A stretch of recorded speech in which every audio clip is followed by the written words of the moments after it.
A lot of that is coming from the normalization of pain in women. We know that most women have some pain with their periods, and that gets projected out to mean women shouldn't complain about their pain. It's normal. They get told that by their sisters, their mothers, their peers, everyone else. Society understands that. Society tells them that the pain is normal. Some of this pain is not normal. If the pain is getting worse, if it's severe, if it's not responding to medication, that's not normal pain. Dysmenorrhea, which is essentially pelvic pain during your menstrual cycle, impacts between 16% and 91% of women in their reproductive age. And of these women, 2 to 29% experience severe pain.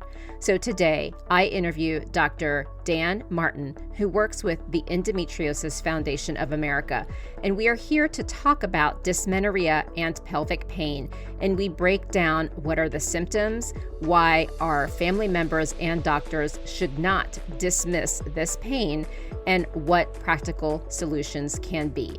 And admittedly, we don't have perfect answers yet because we do need so much more research, but I can assure you that Dr. Martin is quite an expert and incredibly passionate to help women dealing with this situation. So please stay tuned for this episode and listen to what Dr. Martin has to say. So today we're here to talk about dysmenorrhea and pelvic pain. And this is something that happens throughout our years. It can even begin in adolescence.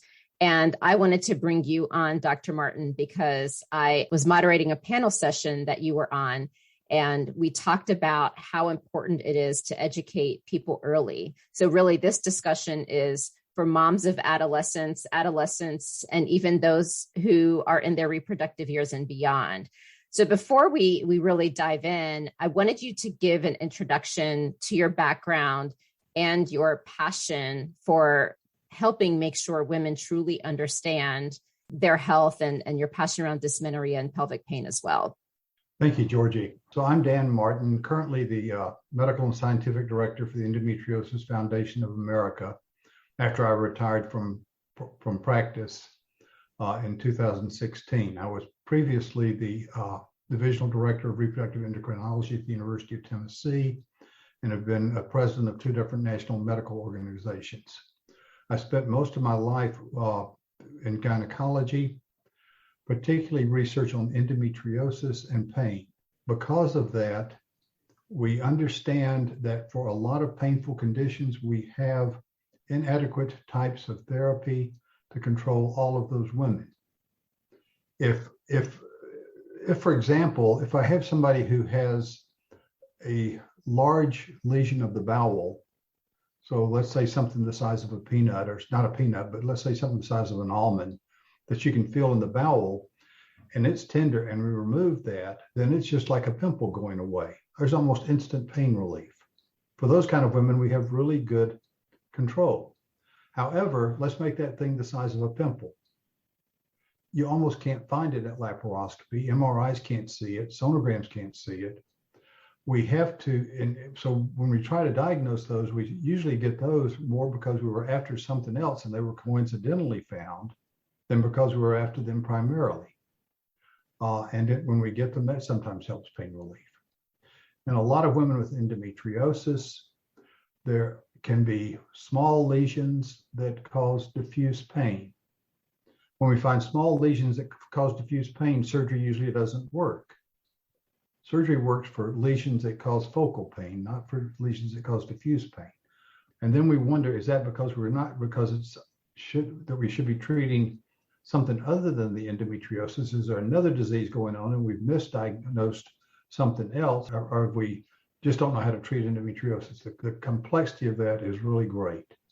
So let's talk about from the beginning, because, I have endometriosis, and I know this is not a session necessarily on endometriosis because there's a lot of reasons for dysmenorrhea and pelvic pain.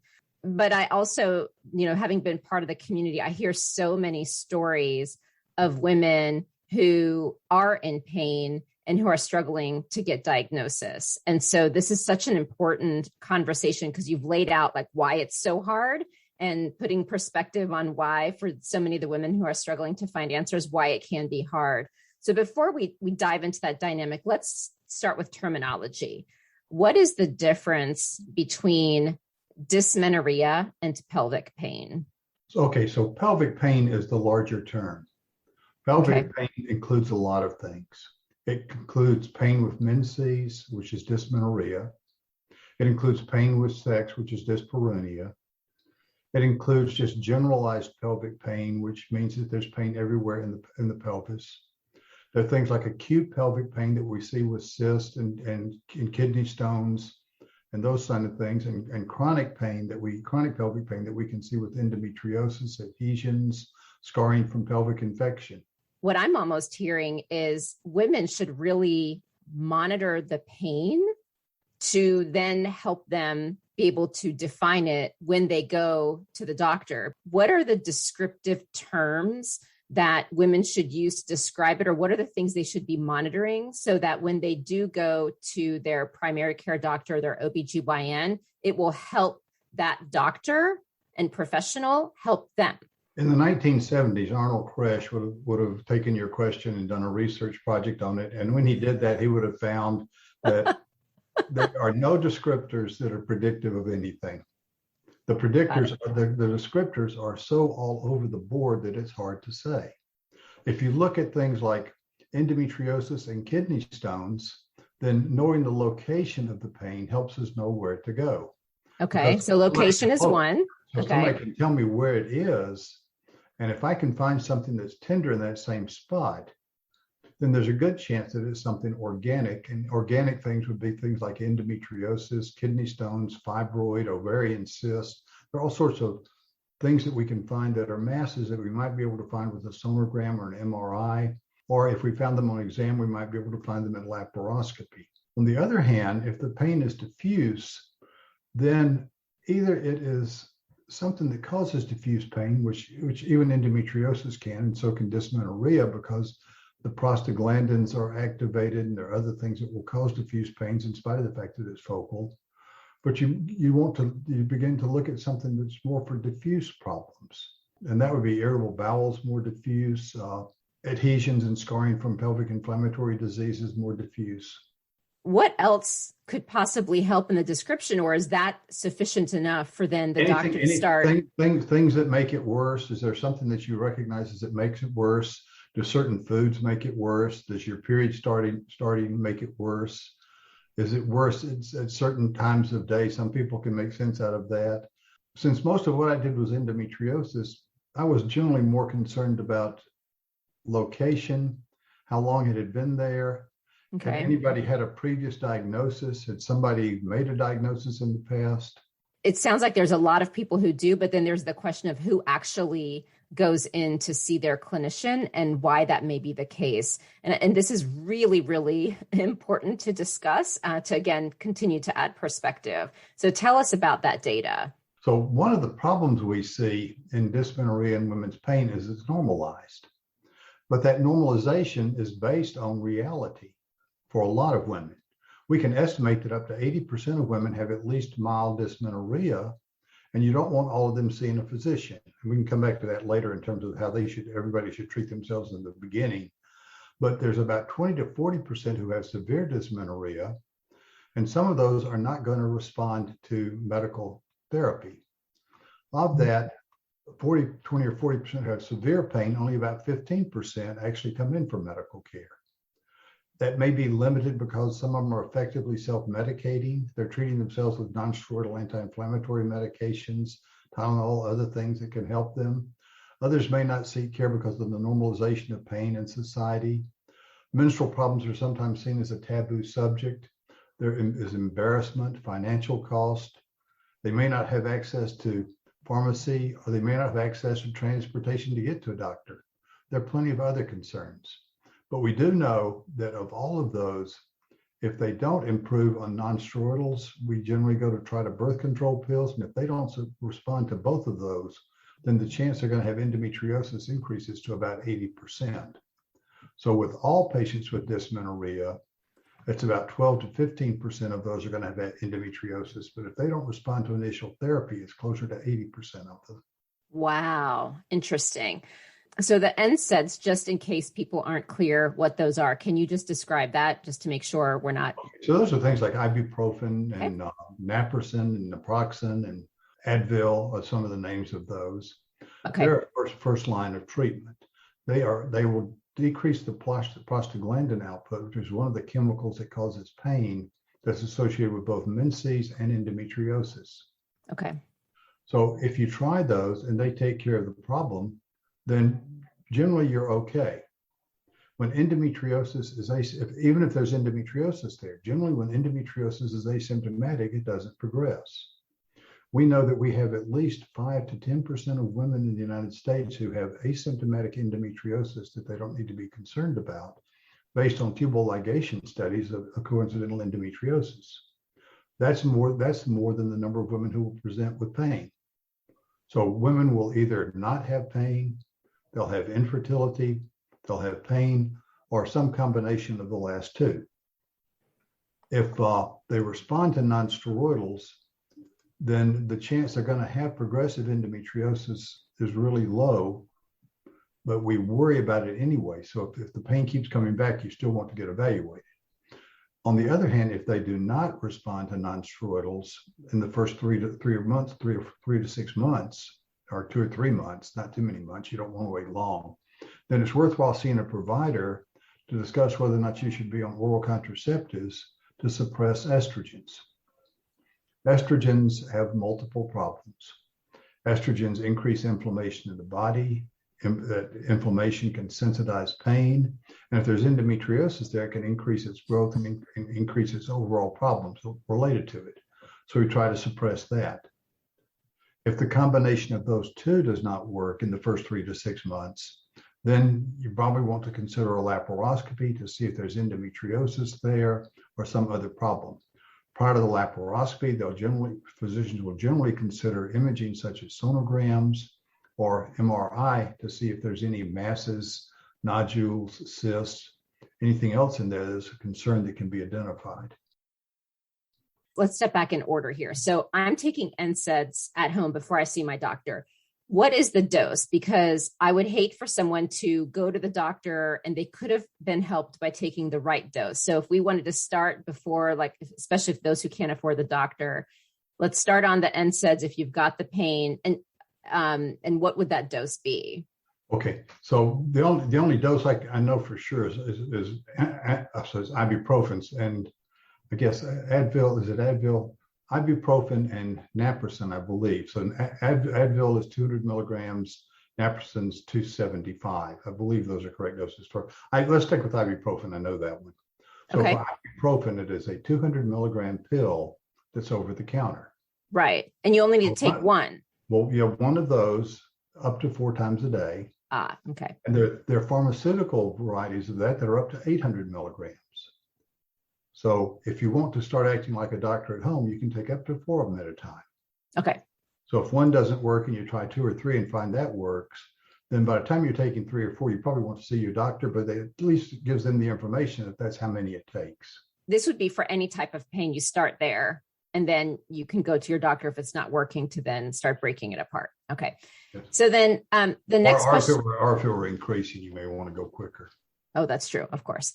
So then you go to the doctor. Now, because you are a medical doctor, this is a perfect question to ask you. You know, social media has gotten very loud, and based on number of followers and algorithms, certain people come across as louder on social media. And a lot of people are talking about being dismissed by their doctors. Sure. And I think helping get your perspective, because I think being in another person's world is so important, and not making assumptions. So can you comment on how so many women feel dismissed when they go to their doctor and where that is coming from, just so that we can all better understand that dynamic and the role that we can play to make sure we're getting the proper care? A lot of that is coming from the normalization of pain in women. We know that most women have some pain with their periods, and that gets projected out to mean women shouldn't complain about their pain. It's normal.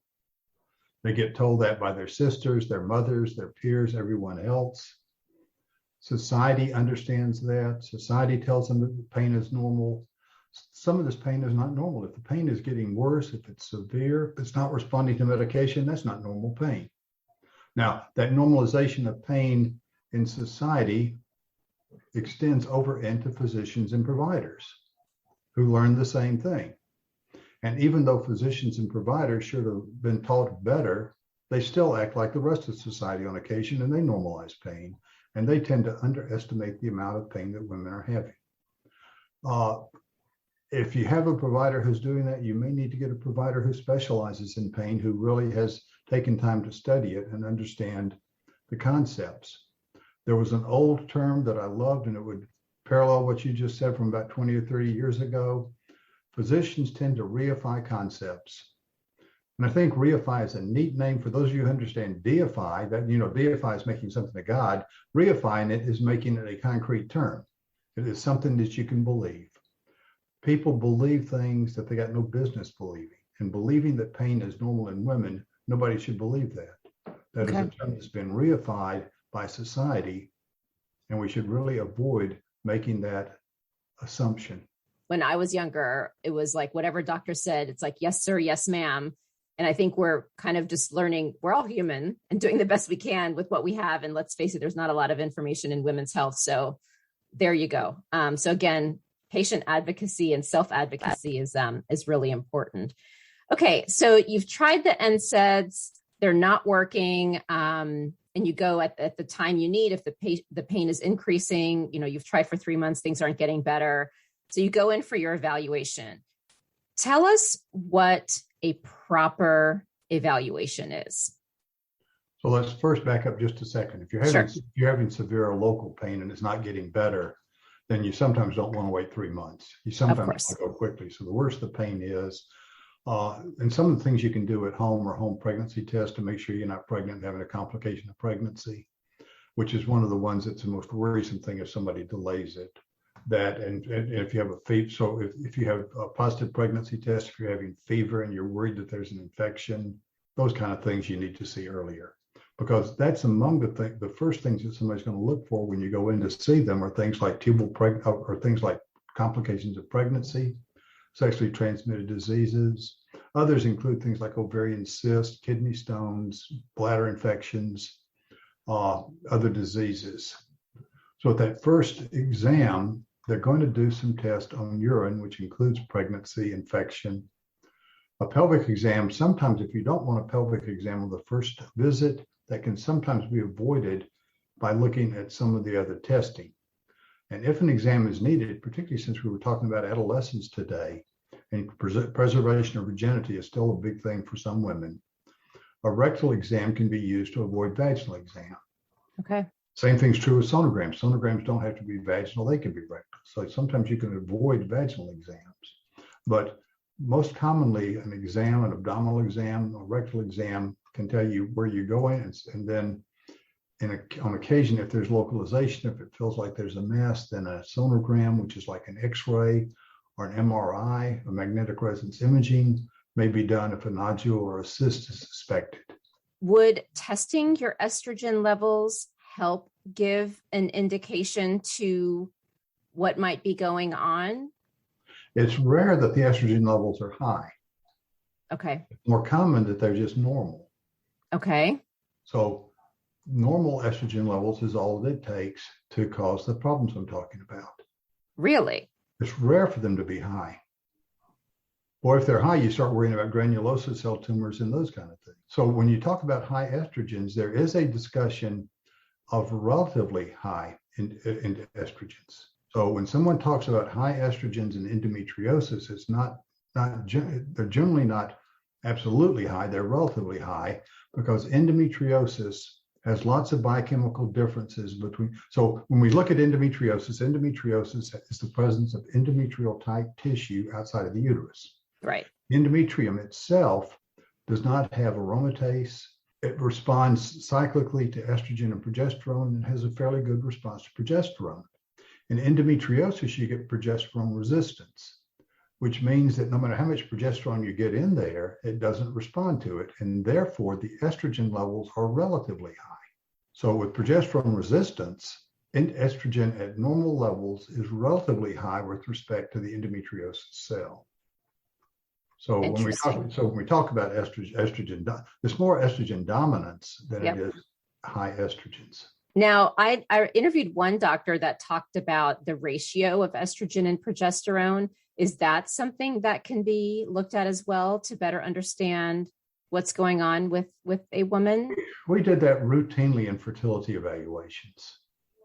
So when you're doing an estrogen progesterone ratio, you have to know exactly what day of the cycle it is, what you're looking for, because in the first 2 weeks, there is no progesterone. Correct. All you have is estrogen.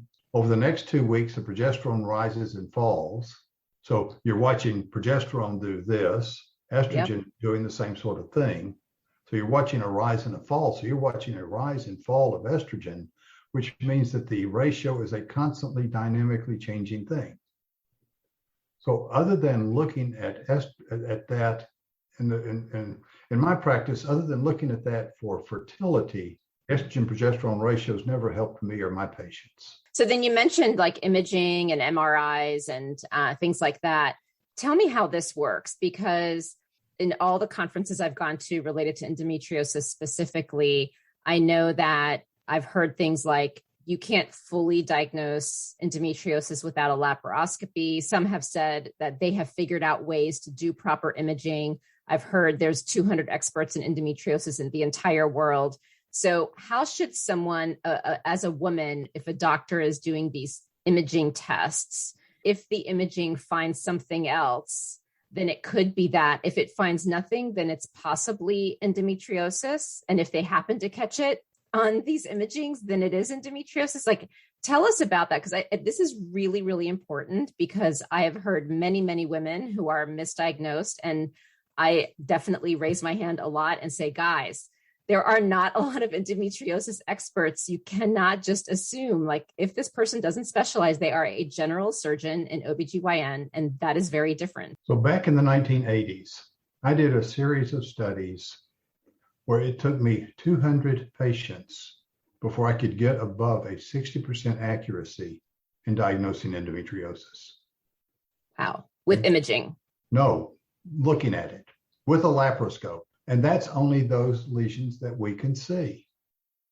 Remember earlier we talked about the fact that almost 100% of women with bowel endometriosis have microscopic endometriosis that you can neither see nor palpate. 75% of those you can't palpate, which means the only time you find them is in research studies or coincidentally when somebody is looking under a microscope. There are lesions in the retroperitoneum that are similar to that. With a sonogram or an MRI, we can find them if they're 5 to 10 millimeters or larger. Give us a 3 centimeter lesion, something the size of an acorn, anybody can find it. 1 centimeter, it takes a good sonographer. 5 millimeters, you have to have an excellent sonographer. And the only person I know who's ever picked up a 3 millimeters up in Canada who does nothing but sonograms on endometriosis patients.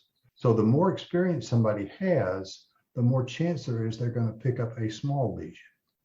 So large lesions are fairly readily seen on most sonograms and MRIs. Small lesions can be missed.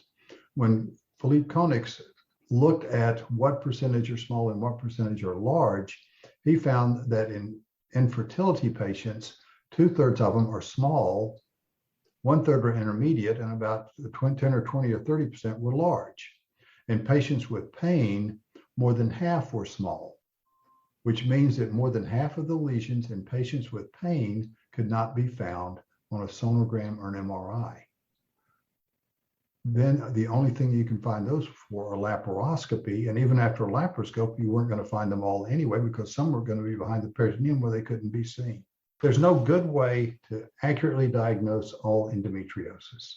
So here's a question for you then. There is a statistic out there that everyone talks about. There's even a hashtag 1 in 10 on social media. Yeah, sure. Yeah. So the data says 1 in 10 women have endometriosis. And I have a hard time understanding how that number came up, because I think the discussion at the first conference I went to on endometriosis held by EndoFound which was absolutely incredible, was that it would require a clinical trial where every woman is willing to go in for a laparoscopy and they would be tested to see if endo was found. And based on how that trial was designed and all the different nuances, we could maybe better start estimating percentages. So can you? Well, that's part of the study.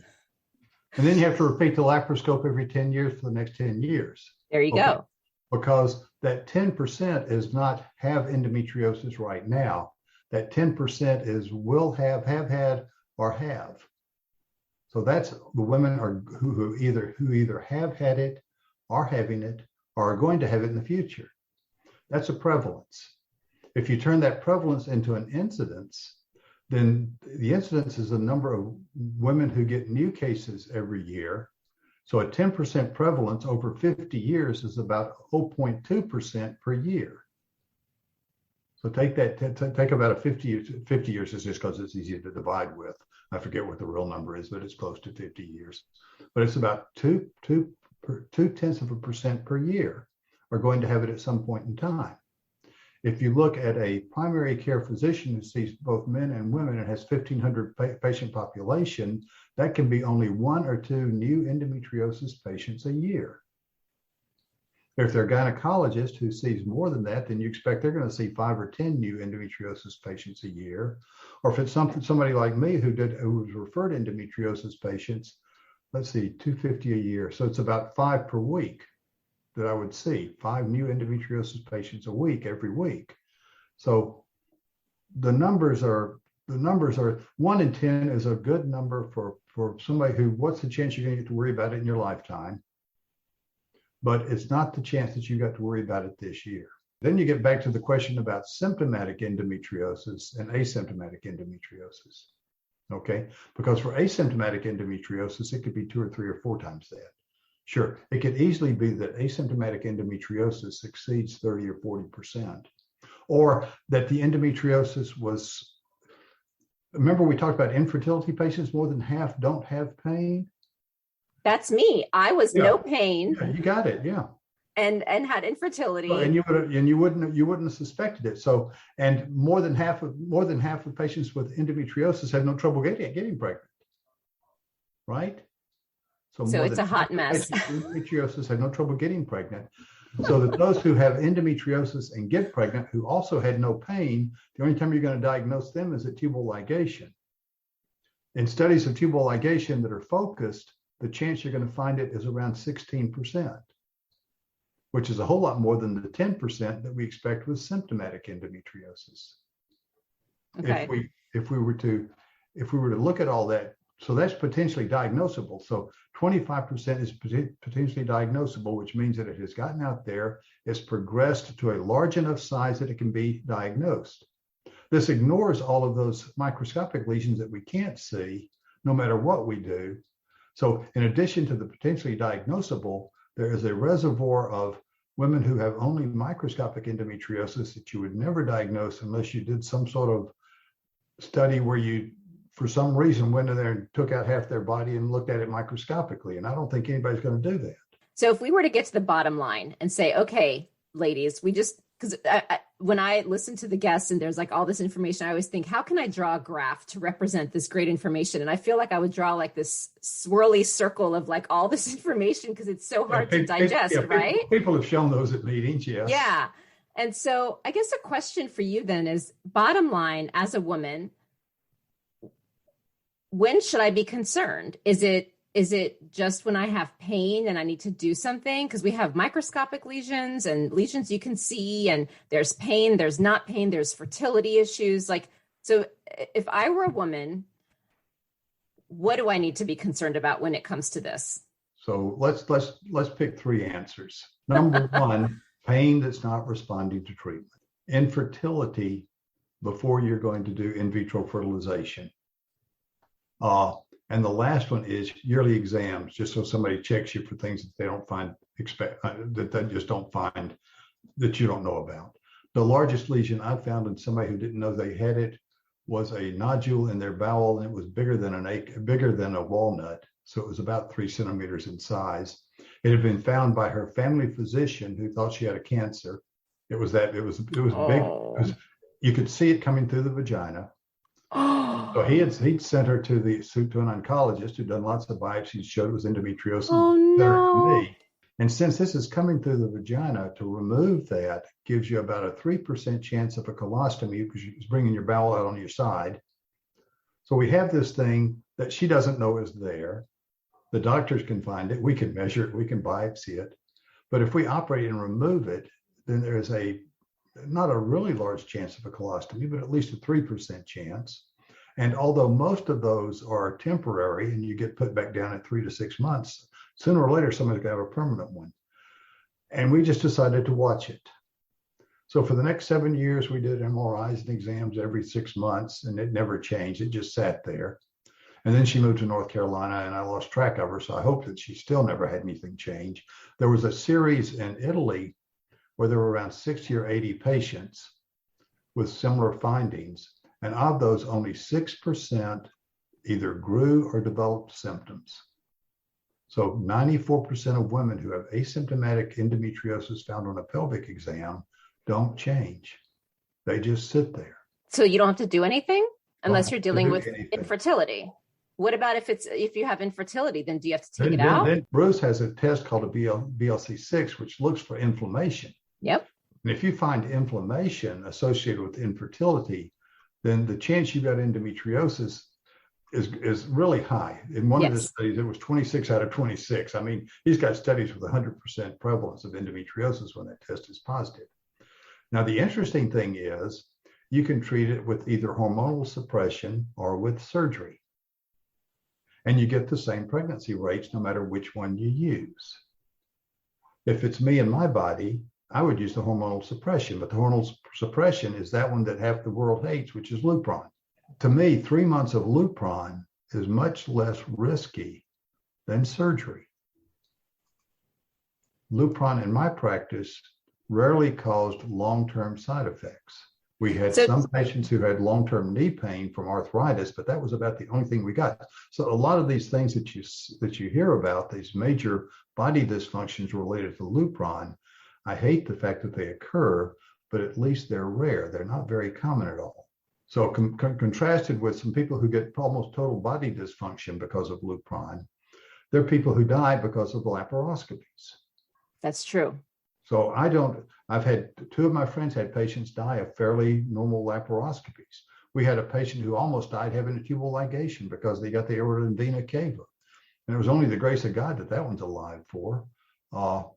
She happened to have had it happen in a freestanding surgery center away from a hospital where there's no vascular surgeons, but the reason she's still alive is because 6 months earlier, a similar case had happened. So there was a protocol for what happened when it happens the next time. The first one was a fairly minor bleed. It was easy to fix. They fixed it. It was real exciting for them getting vascular surgeons there. But when the second one happens, the minute it happens, the person it happened to activated the protocol. Fabulous. The chief of anesthesia happens to be rotating through that day. So we got a cardiovascular anesthesiologist in the room. And I was 2 doors over doing another laparoscopy just for mild endometriosis. So we've got these people coming in. As it was, a cardiovascular surgeon was on his way to the golf course, so he was readily available. His partner was available. So within 12, 15 minutes, we've got me and 2 cardiovascular surgeons and a complete cardiovascular set in that room working. Wow. Had the case not happened 6 months earlier, I don't think we'd have had all that, and I don't think she survives. I don't like Lupron and I don't like death, but somewhere between the two, you got to make a decision. So if I had a positive BLC6, I know I take the medication because I've been around surgery my whole life and I know the dangers there. Got it. And I mean, I guess that's helpful perspective because there's a lot of advocates who are very, very, very much against Lupron, so it sounds like you're validating that, but it sounds like women are just in a tough position. So what about birth control? Because I know that for the BCL6 study, which is Receptiva DX. There's some uncommon to rare side effects of Lupron that are devastating. Okay. Messes up the immune, and whether the Lupron actually causes the problem or those were problems that were already there that gets worse while people are on Lupron, whether it's truly a cause or an association, We don't know, but there is concern that Lupron could be part of the problem. And due to that, there are plenty of women who just will not ever take Lupron. They encourage people not to take Lupron. The interesting thing is that in spite of those side effects, there's at least one study in which almost 80% of people have significant side effects, but 60% of those got such good pain relief that they'd encourage people to use it. So you get this from both sides coming on. The good thing is we now have that was a GnRH agonist. We now have GnRH antagonists that are capable of doing the same thing, that can be titrated better, that have fewer side effects, and we may be able to avoid some of those. And we're waiting to see if the newer versions of that don't actually do the same thing and fix it so that we don't have to use it anymore. So hopefully we can replace Lupron with some of the newer medication so that that's no longer a concern. So we're just waiting word on those. Okay. Yep. When you get into treatment and pain, when we get past what happens in a normal OB/GYN office or in somebody who does endometriosis, you get into all of those supportive measures that get into the things you're talking about. Pelvic pain therapy, physical therapist, pelvic pain physical therapist, pelvic floor physical therapist, acupuncturist, biofeedback people, supportive measures, herbal therapy. There are a lot of different things that can be tried in women with chronic pain to try and decrease that pain and help mitigate the problems that neither surgery nor hormonal suppression will fix. By the way, we didn't finish this thought, and apologies for that. There's just so much to talk. The birth control pills. So some use birth control pills, and I wanted to understand when and why that's used and for whom. And then also, I'd love for you to address a lot of people's concerns around the negative impacts of birth control on women, especially the hormonal birth controls. So talk to us about the role of birth control in pain and the hormonal aspects of it. So birth control pills are useful for estrogen sensitive pain because birth control pills will limit the amount of estrogen and decrease that estrogen stimulation of anything that's sensitive.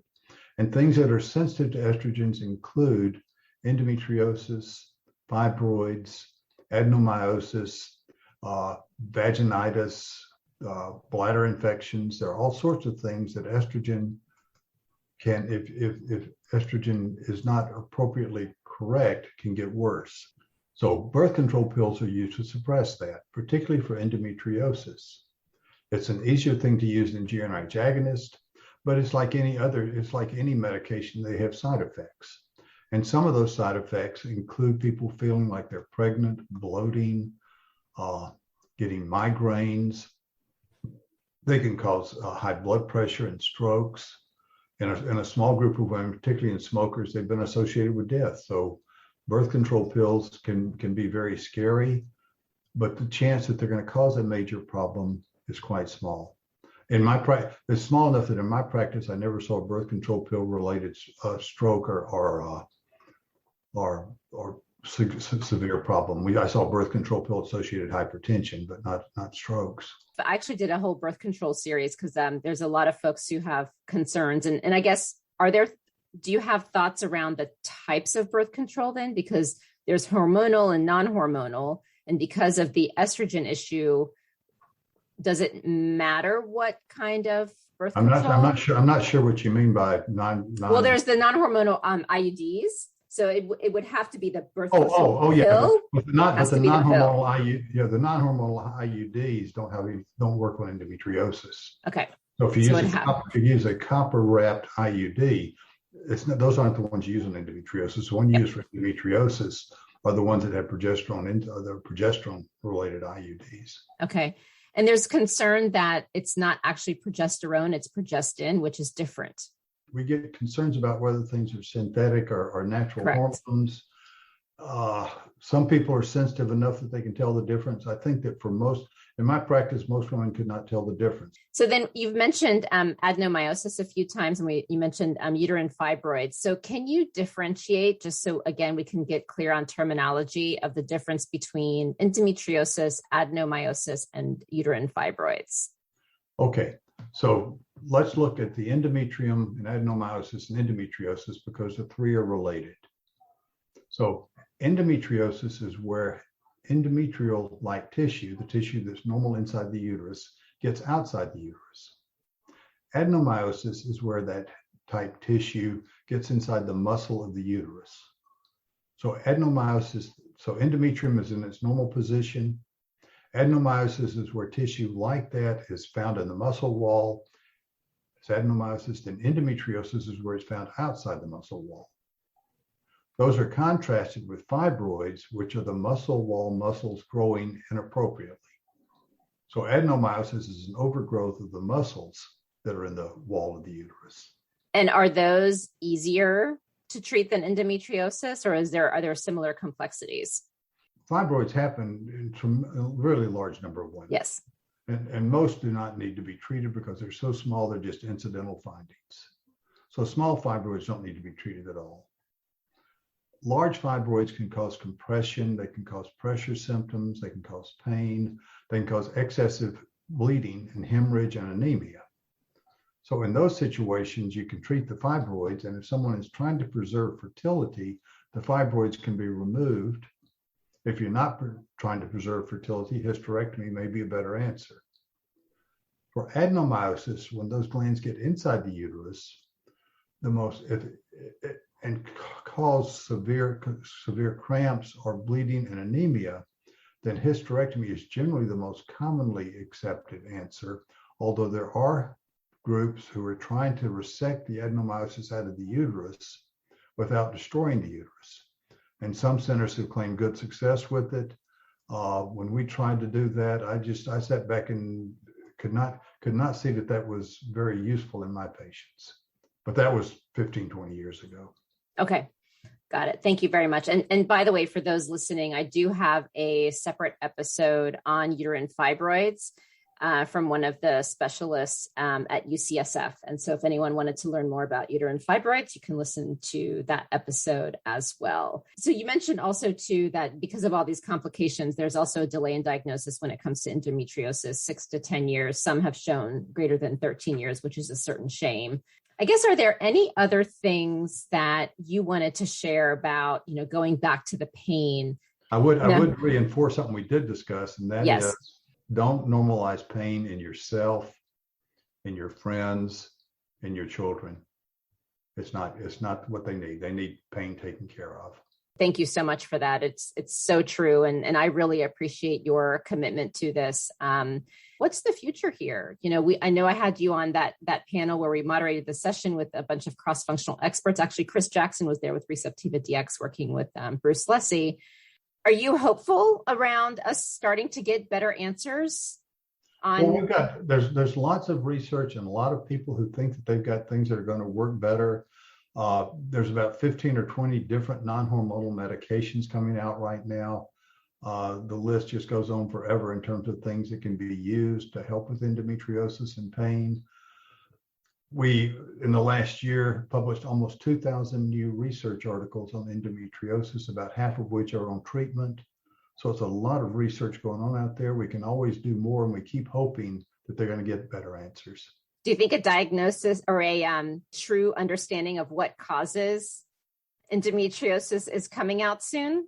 I think we have pretty good answers for what causes endometriosis right now. And there are at least 4. So if you go back in the 1970s, I was trained that there was one reason we got endometriosis. And by 92, I know we got to deal with at least 2. By the time I retired, it was up to 5. And then since I had more time to read, I got it up to 18 over the next 3 or 4 years. And then I quit counting. There are a lot of things that cause it, but the 4 most common things that we need to learn how to control, one is retrograde menstruation, which is likely the cause of most endometriosis. So if we can control that, we can do better in terms of taking care of it. The second one is congenital endometriosis, where Mullerian rests are sitting there waiting to be activated when somebody gets close to menses. I don't know how we're going to stop that one, because that means they were born with it. And if they were born with it, the chances they're born with it. And since it happens everywhere in your body, if you're born with it everywhere in your body, you got to worry about everywhere in your body for the rest of your life. So That's a real devastating theory because I don't know how you're going to stop somebody from being born with it. At some point, they may talk about genetic manipulation and genetic engineering, but right now it looks like only about 50% of endometriosis can be determined genetically. So that means you still got half the patients that won't help. The other two things are metaplasia, which means that cells that aren't designed to turn into endometriosis will turn into endometriosis. Most commonly, those are things like peritoneal cells or bone marrow stem cells. If we can stop it, since those have to be activated, if we can stop that activation, then we might have a good chance. But those are the most common things that we think may be causing it. And we have ways to attack 3 out of the 4 of them. Got it. The other one, you just have to wait till it gets big enough and then surgically remove it. Okay. What about a cure? Depends on what you mean by cure. If you mean that somebody has no pain or has all the babies they want, then the cure for no pain is hope you have infertility and no pain, because then the pain's gone. You didn't have it in the first place. If you have pain but no infertility, and if it's a large tender nodule that you can predict where it is, then surgery can cure that type of pain. And depending on what the age was, if we look at the chance somebody's going to have a repeat surgery, then the later that surgery happens, the more likelihood there is that they will never have surgery again. If you look at surgery in teenagers, then generally 50 to 80% are going to have surgery again. If you look at surgery in late 30s and early 40s, then less than 15 to 20% of patients have surgery again. So it's the timing of the surgery that's really key, because the endometriosis can come back, right? I think that's too simple. Yeah. That's correct, but I think it's too simple. Okay. That is correct. The earlier, you don't want to delay surgery hoping that you can do it later. Okay. And therefore have a higher success rate. I don't know you can effectively do that, because that means you're going to tell somebody just to put up with that pain. I'm not sure that's a good answer. Putting up with pain is not a good answer.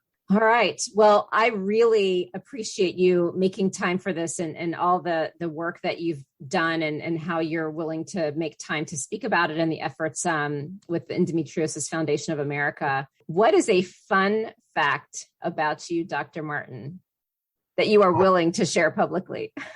I used to be able to solve a Rubik's Cube behind my back without looking at it. What? Yeah. How? It's a mathematical, it's a technical thing. Rubik's Cubes are technical. The moves are technical. It's like if you've ever watched one of these kids who solve a Rubik's Cube in less than 5 seconds, you realize that after you memorize all the technical aspects, it's just a matter of doing them. But they're telling us that there's like millions of combinations. But the number of moves that it takes to put one back in place is not numbered in millions. So when I trained I taught which one did I teach how to do it? I taught when he was 6 years old. I taught my 6-year-old my 6-year-old grandson how to fix one. The set of instructions I had was about 6 pages long, and it had pictures, and most of it was pictures, so he could see what I meant by certain things.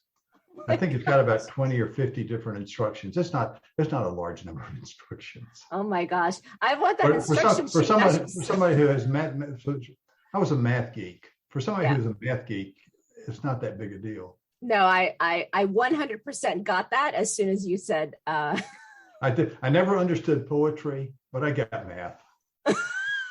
Truly, thank you so much. And I'll talk to you again soon. Have a great day. Thank you for joining me today on Fempower Health. If you'd like to continue the conversation, please follow me on social media. I am most active on Instagram, LinkedIn, as well as TikTok. You can also subscribe to the weekly newsletter if you want to stay off social media to get the latest and greatest updates. And you can find the link to that either on my website, fempower-health.com, which is a hub to all the different health topics I've covered over the past 5 years, or you can go to the show notes where there's links to all the helpful resources that are relevant to this discussion. And if you know of someone in your life who would benefit from this information, please do pass this along, because that is how we can ensure this important information reaches those who need it most. And for anything that is discussed medically, please understand that none of what we share on Fempower Health is medical advice. It is all for information purposes only. and only a conversation between you and your doctor can give you the care that you need. Thank you very much.